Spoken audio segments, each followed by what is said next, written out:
আমার কেন জানি মনে হয় আমাকে কেউ কিছু করেছে, কারণ মাঝে মধ্যে আমার ঘরে থাকা অবস্থায় আমার মাথা এবং চোখ কেমন জানি মনে হয়, আমার ঘরের ভেতর ভারী হয়ে থাকে।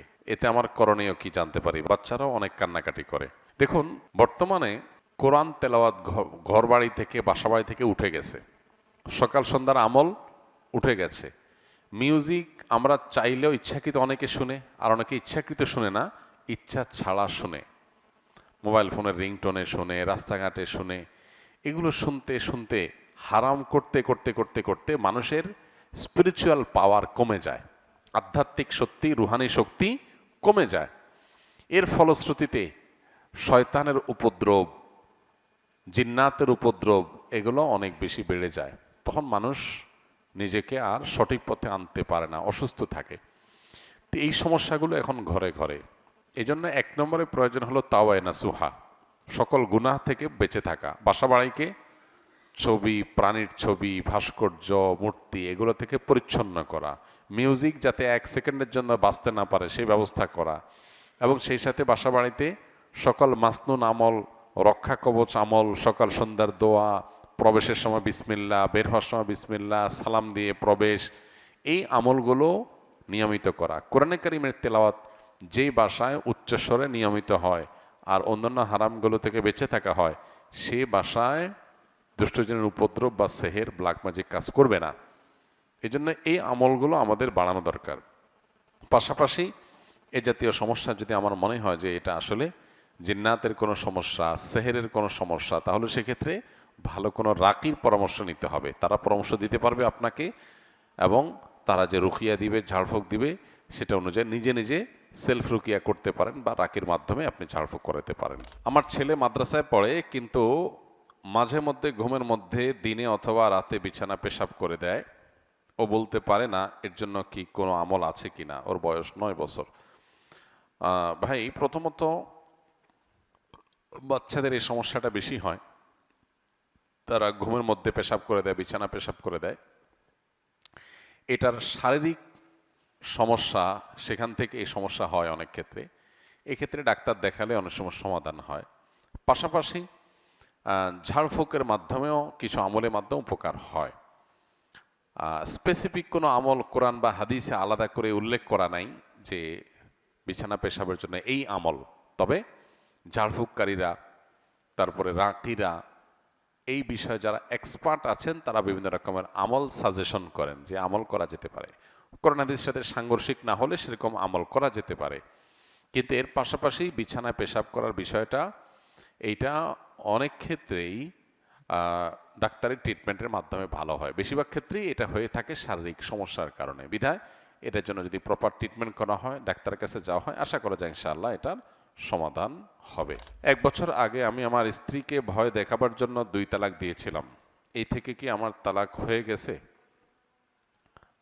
2 তালাক না 1 তালাক দিয়েছিলাম জানি না, যাই হোক 1 বা 2 বুটেই বোঝা যাচ্ছে। যেটাই হোক না কেন, ভয় দেখানোর জন্য তালাক দিলে তালাক হয়ে যাবে। তালাক এমন একটা জিনিস, এটা আমি তালাক দেওয়ার নিয়তে বলি নাই, তাকে ভয় দেখাইতে বলছি। এটা বললে তালাক অকার্যকর থাকবে না, তালাক ঠিকই কার্যকর হয়ে যাবে। নবীজি সাল্লা সাল্লাম বলেছেন, সালাতুন জিদ্দুহুন্না জিদ্দুন ওয়াহাজলুহুন্না জিদ্দুন।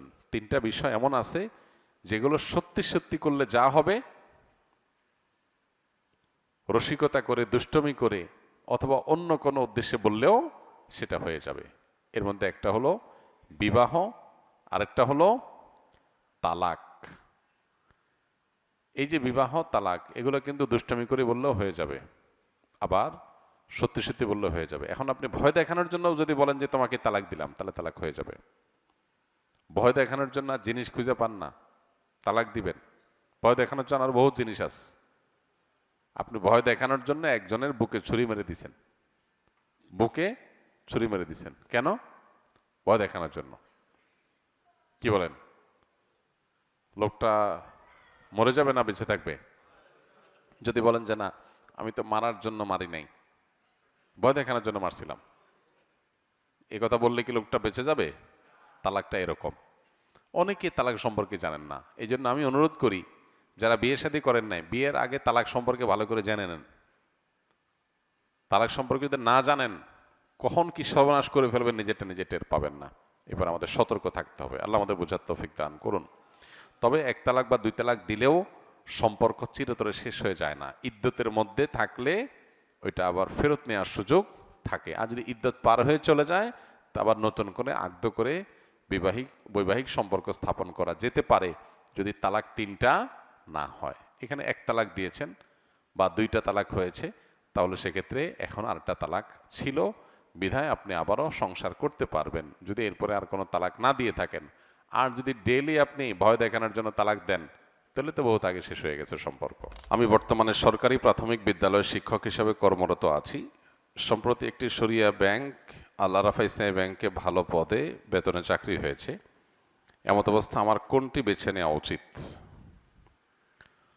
উল্লেখ্য, এই দুটি চাকরির কোনোটি আমি চূড়ান্ত ক্যারিয়ার হিসাবে নিতে চাই না, যদি আল্লাহ তাআলা সরকারি প্রথম শ্রেণীর একটি হালাল চাকরির ব্যবস্থা করে দেন।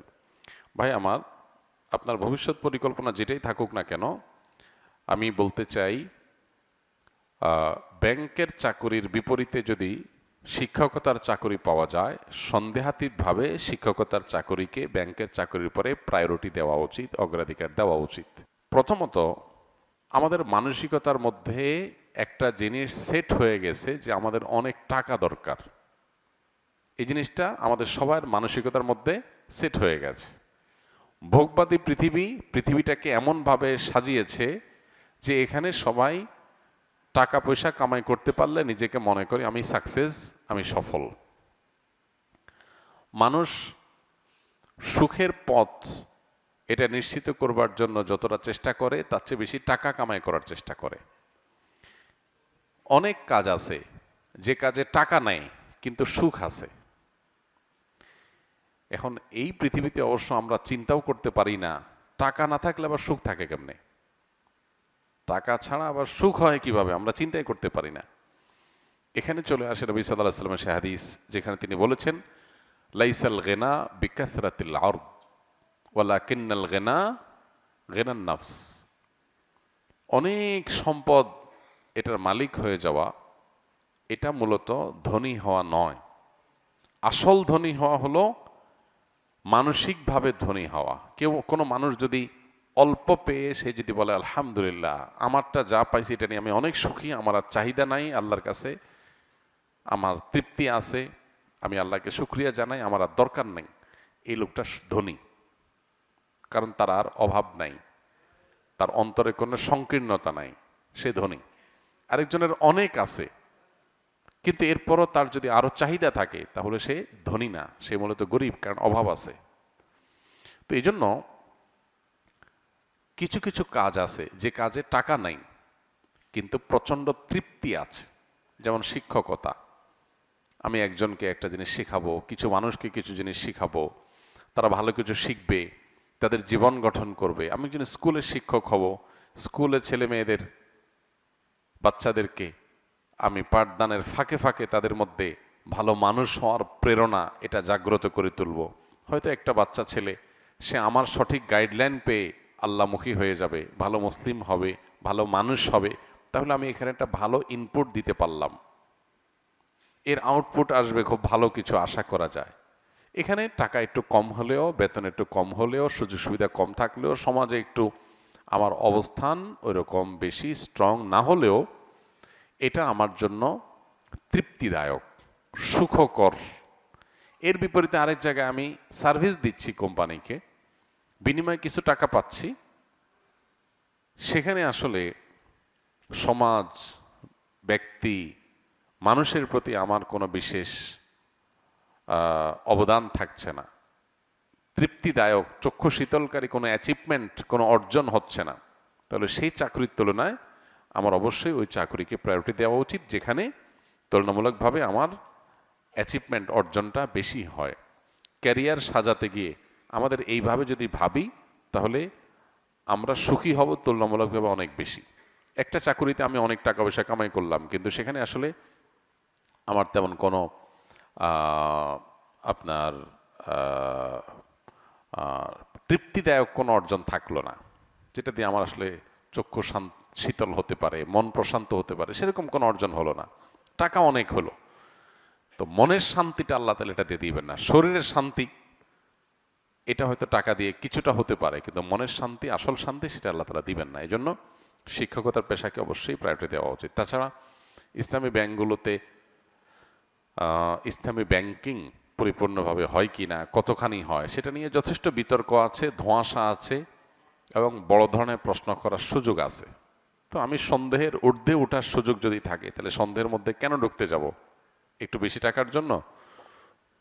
একজন ইমানদার টাকার পরিমাণ না দেখে তিনি তার তাকওয়ার জন্য কোনটা বেশি অনুকূল সেটাকে দেখবেন, সেই চেষ্টা করবেন।